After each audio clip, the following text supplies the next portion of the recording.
Okay, next question इसमें है कि कौन कौन से हैजर्ड्स होते हैं किचन में। ओके, यहाँ पर दो तरह के हैजर्ड होते हैं। हम दो तरह के हैजर्ड की बात नहीं कर रहे, हम सिर्फ एक हैजर्ड की बात कर रहे हैं कि जो हैजर्ड फूड में होते हैं। हाँ जी। कौन से हैजर्ड्स होते हैं फूड में, उनके बारे में बात कर रहे हैं। तो उनका आपको नाम बताने हैं। अगर आपको एक्सप्लेनेशन पता है तो आप उनके एक्सप्लेनेशन भी बता सकते हो। हाँ जी, बट फूड मेरे को तो उनका पता है, जो फिजिकल, केमिकल और बायोलॉजिकल। बायोलॉजिकल। हाँ जी, कौन सी थी वो? बायोलॉजिकल। हाँ, वो तीन ही का पता, यही थे या वो दूसरी है ये हैजर्ड फूड में? नहीं नहीं, सही है। ये जो फूड हैजर्ड है एक्चुअली हैजर्ड है जो किचन में, बट इसके अलावा भी हैजर्ड होते हैं। फॉल एंड ट्रिप का हो जाता है, किचन में आग लग गई या किचन में पानी आ गया या किचन में लीकेज हो गई गैस की या फिर केमिकल की या फिर ऑयल लीक हो गया, तो ये अलग से हैजर्ड है। ये सिनेरियो बेस्ड क्वेश्चंस हैं। तो सिनेरियो बेस्ड क्वेश्चन में हमेशा आपको ध्यान रखना है, जब भी आप आंसर कर रहे हो तो you have to make sure कि सेफ्टी, आपकी सेफ्टी, आपके स्टाफ की सेफ्टी और प्रायोरिटीज़ आपकी इवैक्यूएशन की क्या होनी चाहिए और साइनेज क्या कहाँ पे लगाने हैं, साइनेज की प्रायोरिटी होनी चाहिए। उसके बाद में जो अप्रोप्रिएट स्टेप बनता है वो आप ले सकते हो।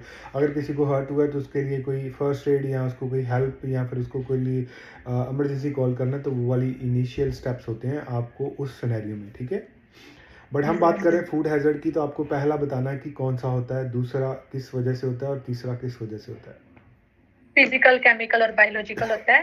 तो जी फिजिकल होता है कि भाई जैसे for example if while I am working and मैं अपने जैसे काम करते हुए अपने नोज पे या अपने फेस पे हाथ लगा रही हूँ या स्नीज कर रही हूँ और फिर उसके बाद कि हमें वो रेगुलर हैंड वॉश करना चाहिए। अगर नहीं हम करेंगे तो उससे वो बैक्टीरिया चले जाते हैं ना, तो जी फूड में।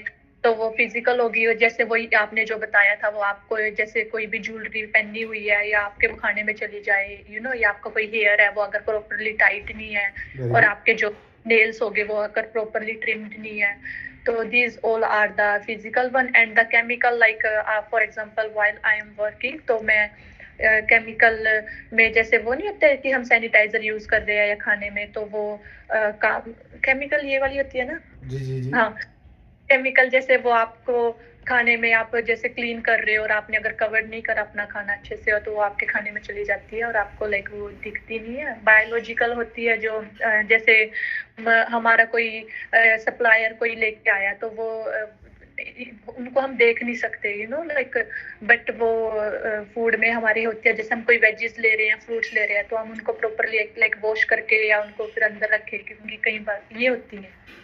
ठीक है, वेरी गुड। ओके, कुछ और पॉइंट ऐड भी हम कर सकते हैं इसमें कि फिजिकल वाले में अगर हम बोलें तो कि अगर आपका खाने में कोई हेयर गिर जाता है या कोई रिंग गिर जाती है, नेल्स गिर जाते हैं या नकली नेल्स गिर जाते हैं, कोई आपकी बैंडेज गिर जाती है, कोई ग्लव्स का टुकड़ा गिर जाता है, कोई कांच का टुकड़ा गिर जाता है, आपकी ब्रेसलेट, वॉच, ज्वेलरी, पियर्सिंग, कुछ भी अगर आपके खाने में गिर जाता है, तो उस प्रोसेस को हम फिजिकली हैजर्ड बोलते हैं। हाँ जी। Second one is biological. Biological ऐसे है कि अगर आप बीमार हो, खाने को हैंडल कर रहे हो, तो जो आपके सिम्टम्स हैं वो खाने में जा सकते हैं, तो वो भी एक रीज़न है बायोलॉजिकली हैजर्ड का। और दूसरा इसमें ये पॉइंट है कि अगर आपका जो ब्लड है, अगर हाथ में चोट लगी है, कोई वुंड है या कोई कोई कट लगा हुआ है और ब्लड आ रहा है, और वो वाला ब्लड अगर आपके खाने में चला जाता है, तो वो भी एक रीज़न है आपके फूड को कंटामिनेट करने का, हैजर्ड करने का।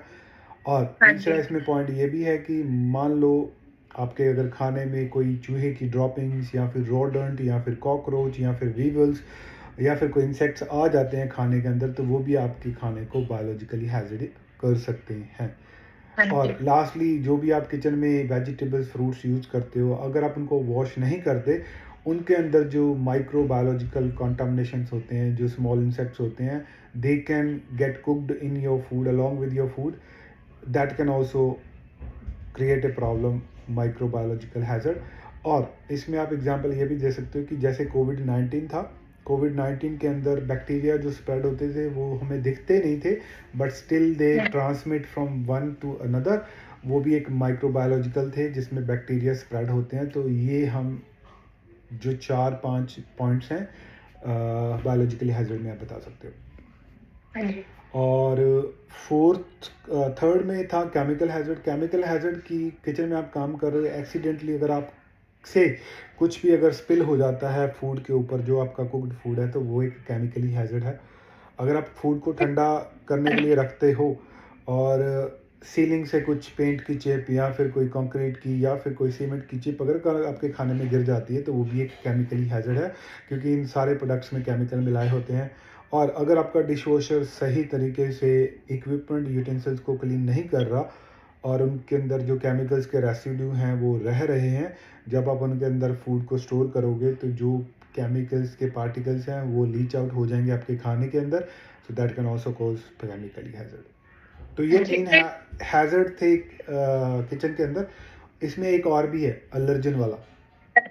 हाँ जी। तो एलर्जन वाले में आप ये भी बोल सकते हो कि जब भी आप किसी भी डाइटरी रिक्वायरमेंट्स को हैंडल कर रहे हो तो you have to make sure कि उस डाइटरी रिक्वायरमेंट्स के लिए आप जो भी खाना बना रहे हो it has to be in a separate section. आपका सेपरेट सेक्शन होना चाहिए, आपके इक्विपमेंट सेपरेट होने चाहिए, यूटेंसिल सेपरेट होने चाहिए और आपके जो इंग्रेडिएंट है वो भी सेपरेट होने चाहिए। किसी भी प्रकार का कोई भी ट्रेस क्रॉस कंटामिनेशन नहीं होना चाहिए। अगर ऐसा कोई भी ट्रेसेस उनके खाने में चला जाता है तो उनको कोई फैटल डिजीज़ हो सकती है या फैटल सर्कमस्टांसेस का सामना करना पड़ सकता है, जैसे कि वॉमिटिंग, डायरिया, हॉस्पिटलाइजेशन और पैरालिसिस और इवन दे मे डाई। तो इन चीज़ों को आपको स्पेशली ध्यान में रखना है जब भी आप किसी भी डाइटरी रिक्वायरमेंट्स का फूड बना रहे हैं। You have to make sure that कि उनके जो सारी प्रेप है और जो सारा आप सामान प्रिपेयर कर रहे हो it has to be free from any hazard which can contaminate the food. ये आप बोल सकते हो अपने आंसर में। हाँ जी। ठीक है, सो ये था हमारा हैज़र्ड के आंसर्स। हाँ जी।